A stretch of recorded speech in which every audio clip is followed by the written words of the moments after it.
अगं तू मग समोर काय तुमचा भूत दिसतंय का?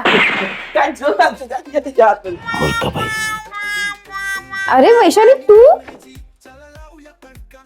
ते पण ह्यावेळेस? हो अगं.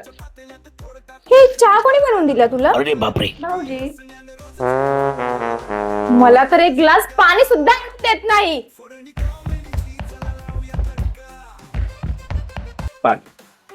वा, का स्पीड आहे तुमची. मग वैशाली आली म्हणून का? अरे देवा. मला नंतर दाखवते, तर तिला जाऊ दे. आता मी काय केलंय?